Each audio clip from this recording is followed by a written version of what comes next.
Hello. This video is titled Carrying the Message. Step 12 in the big book says, having had a spiritual awakening as a result of these steps, we try to carry the message to alcoholics, addicts, and to practice these principles in all of our affairs. I don't think that necessarily applies strictly to AA or NA. I think we could apply it to all people. I do not believe that it is simply enough to carry a message or to have a message. I believe that we must be, I must be the message. Khalil Gibran wrote The Prophet in 1923, and on page 19 of that phenomenal book, he states, "Then said a rich man, speak to us of giving. And he answered, you give little when you give of your possessions. It is when you give of yourself that you truly give. For what are your possessions but things that you keep and guard, for fear you may need them tomorrow?"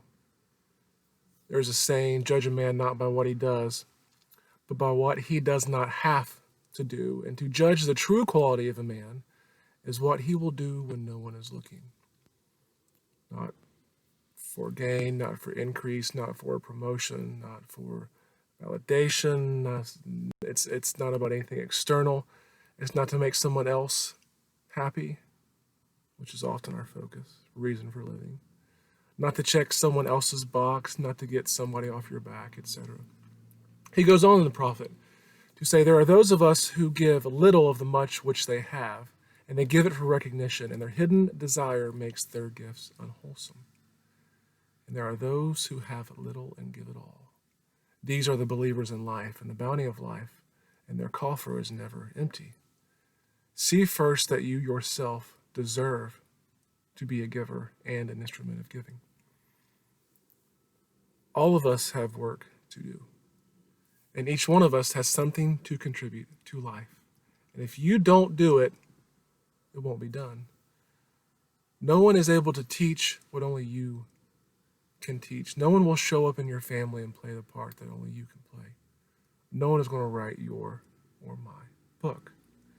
No one can give what only you can give. Your shoes may be able to be filled, but they cannot be replaced, nor can anyone else wear them comfortably. Somebody else can take your chair, do what you do, but your purpose, your contribution, your impact can only be fulfilled by you. As you give, you receive. I'm sure we've all helped an elderly person, held the door open for someone with crutches or in a wheelchair, picked up something that someone else has dropped, let someone in front of you in a crowded line, complimented someone just because. I mean, we all have. How long does it take you to feel good after giving to another person? What you give to another, you give to yourself. I challenge you to give only the gifts that you are willing to receive.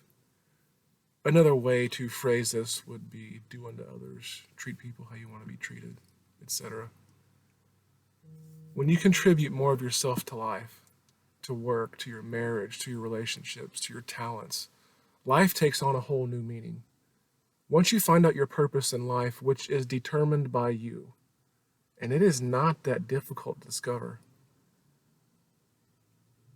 Once you find out your purpose in life, once you start contributing and being filled and fulfilled by these actions, you need not an alarm clock to get up, and you'll stop hitting snooze. So many people have contributed to make me what I am right now. What I am seeing, whatever you see when you look at me, it's not really one singular individual. You see a person who has been impacted many times by many people.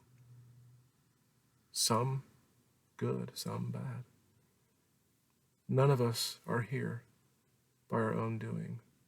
You are not where you are on your own. What is a gift that you bring to offer the world?